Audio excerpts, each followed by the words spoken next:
UFC 322 is here. Islam Makhachev versus Jack Della Maddalena. A banger card. One of the best pay-per-views of the year. Welcome back to the channel. MMA Tug is here, and in today's video, I'm going to give you my full card predictions and breakdown for the entire card, starting with the early prelims and ending with the main event. There are so many banger fights on this card. They're tight. I'm going to give you all the winners. I'm sweeping the board. Period. Starting with the early prelim opener and the fight that's probably the hardest one to call on the entire card. We have Shep Mariscal taking on Pat Sabatini. Like I said, this is one of the toughest fights to call on the entire card.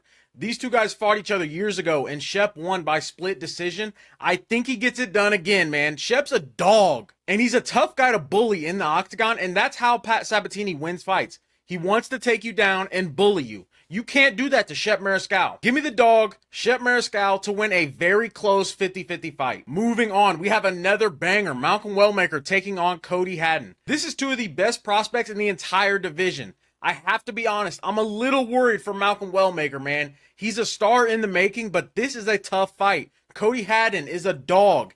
And if this fight goes long, goes into the later rounds, I think that favors Cody Haddon. With Cody's style, he may be able to break a guy like Malcolm Wellmaker, but I'm riding the hot hand. Wellmaker is going to put him out cold. Nap time. Cody Haddon to the Shadow Realm. Massive moment for Wellmaker in Madison Square Garden. The hype is real. It continues to build, and we have a real dangerous prospect in Malcolm Wellmaker. Next up, we have Roman Kopylov taking on Gregory Rodriguez. RoboCop, man. Another very good fight. RoboCop is nasty. I think he has multiple ways to win this fight. If he wants to grapple, which he's done before, he's going to be able to do that here. Dominate Kopylov in the grappling. But I don't even think he needs to grapple. He can play bully ball. There's a couple fights tonight where guys are just going to play bully ball. This is one of them. Gregory Rodriguez, if he does not respect your power, and even if he does, he walks forward and wants to walk right through you. We've seen it time and again. You have to make Rodriguez respect your power. If he doesn't, he's going to walk through you, steamroll you. And I think he steamrolls Kopylov and gets a finish here. Give me Gregory Rodriguez, aka RoboCop, by knockout. Moving on, we have Bo Nickel taking on Rodolfo Vieira. Bo Nickel, man, he should be able to bounce back here in an uneventful and boring way. I think this fight will look a lot like his fight against Paul Craig, where it was a striking match the entire time, and it was boring, and Bo Nickel won, but it was like, yeah, he won, but why did he not get the finish? I think Bo's going to play it safe here. Vieira has a very good submission game, but I don't see him finding a sub against Bo Nickel. Give me Bo. I think he wins a boring decision, and everybody is going to continue to question, is Bo Nickel legit or is he a fraud? Next up, we have Gerald Meerschaert taking on Kyle Daukaus. Listen, it was fun while it lasted, Gerald. I wish I could justify taking GM3 to win this fight and say, man, I think he can find the sub. Gerald Meerschaert pulls it off again. I just can't. His chin is glass. He's had the same terrible striking for 26 years. He's been in the UFC for 43 years. And all 43 years, his striking has been the exact same. Terrible. I think Kyle Daukaus is going to find his chin quickly. If this fight makes it to round 3, we know what can happen, man. Gerald Meerschaert, round 3 sub. That's like the best bet in UFC history. If it gets to that point, I can't tell you I'm not going to have a little bit of something on it. A late sub would be cinema, but I don't see it. Give me Kyle Daukaus, early KO. Moving on, we have Angela Hill taking on Fatima Klein. Angela Hill, 40 years old, has been in the UFC for 37 years, and it feels like she's been the underdog in every single one of her 30 fights. I'll go as far as to say Angela Hill is the greatest parlay buster we have ever seen. If you take a favorite against Angela Hill, your parlay is cooked. I've done it over and over, and I continue to do it. And guess what? Saturday night, UFC 322, I'm going to do it again. I think Fatima Klein is going to win this fight. I could see a world where she gets a finish here, but it probably goes a decision. Be careful. Give me Klein. Moving on, we have Baisanger Susakayev taking on Eric McConaughey. Everybody say it with me. Layup. This is a layup. Simple as that. Eric McConaughey has volunteered his tribute to be the sacrificial lamb here. Susakayev is going to walk right through Eric McConaughey. Do not let anybody tell you any different. I understand his last fight, he got tested a little bit. That kid, Eric Nolan, is pretty good. He looked good in that fight. Susakayev is going to make it look very easy. Round 1 finish. Rest in peace, Eric McConaughey. Next up, we have Aaron Blanchfield taking on Tracy Cortez. This fight is actually a rematch. They fought about 7 years ago, and Tracy Cortez won by split decision. I think Erin Blanchfield's going to spin the block and get her lick back, man. I think she's going to get it done this time. She was literally a teenager last time they fought. She's 26 now. She's a dog. Erin Blanchfield just has that gritty fight style and heart that you can't teach. That's what you want in a UFC fighter.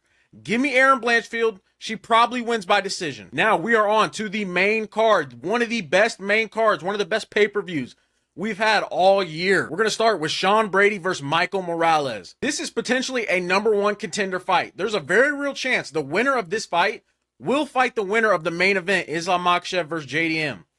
I think we're going to get another case of bully ball here. Sean Brady is going to be too physical and slick for Michael Morales. He's going to get him to the ground. Once it's on the ground, you're in his world. Sean Brady is a gator in the swamp on the ground. Gator in the swamp. Gator in the swamp. Take him to the ground and be a gator in the swamp. That's what we're going to sing, the Gator in the Swamp song. Remember that when you're watching this fight, Sean Brady, pull him to the ground, gator in the swamp. Now, if Michael Morales can keep this fight standing, he absolutely could chin Sean Brady. I just don't see him being able to defend the takedowns. Give me Sean Brady. I think he finds a sub here. Next up, we have Beneil Dariush taking on Benoît Saint-Denis. Another really fun fight, man. This is going to tell us how good Benoît Saint-Denis is. He just dominated Mauricio Huffy, the fighting nerd, won by submission, made it look really easy. But this is a completely different fight. He's not going to be able to dominate Dariush on the ground. That's not going to happen. So, instead, he's going to dominate Dariush on the feet. Give me the God of War, Benoît Saint-Denis. I think he finds a KO in the later rounds and really establishes himself in this division. Shout out to Beneil Dariush. His time has passed. He's had gray hair since he was 15 years old. Give me Benoît Saint-Denis by KO. Moving on, we have one of the highest stake fights on the entire card. This fight is going to make or break my entire night. If Leon Edwards beats Carlos Prates, I'm going to be sick. That can't happen, man. The division needs Carlos Prates winning. Leon Edwards was fun for a minute. He had a perfect head kick KO. You got to put it out the fire, Leon. That was fun and all, but his time has passed. I will not be okay if Leon Edwards runs from Prates for 15 minutes and wins a decision. I'm not going to be all right. Prates is going to find his chin and send Leon Edwards to the shadow realm. Moving on to the co-main event, the first super fight on the card. We have Valentina Shevchenko taking on Zhang Weili. I'm going to be straightforward and honest here. This fight is a complete coin flip. Anybody out there saying they have a good read and are confident about this fight is lying to your face. It's a 50-50 fight. If this was a couple of years ago, when Shevchenko was a little younger, I would have favored her in this fight, but at this point in her career, it's a tough one. I lean Weili because she's closer to her prime, but it could go either way, man. Give me Weili by decision. Very close fight. I'm not going anywhere near it as far as betting goes. Now, last but not least, in the main event, we have Jack Della Maddalena taking on Islam Makhachev. This fight is a banger, and I know bangers, dude. I've been going back and forth on this all week. Seriously, this fight has been driving me insane since Sunday night. So many people are picking JDM, and it has me questioning everything. Here's what I think the best argument for JDM is and what makes me worried for Islam Makhachev. JDM is basically a younger, better version of Dustin Poirier that just had a fairly competitive fight with Islam. That worries me a ton. But I'm not going to overthink this. Islam is the best lightweight of all time and is not far away from being the GOAT of this sport. Lighter man skill wins again. Give me Islam Makhachev. I could see him getting a sub or winning a tight decision. Who check this guy grappling, brother? We take this guy to the ground, grapple, the fight over, brother. Yes, brother. Give me Islam Makhachev. If you enjoyed today's video, man, like, comment, subscribe. You know the deal. My 3 favorite picks on the entire card is going to be posted tomorrow. I'll go a little more in depth and tell you my favorite locks, my locks of the week, the guys who are not losing. Let's dominate UFC 322. Like, comment, subscribe. You know the deal.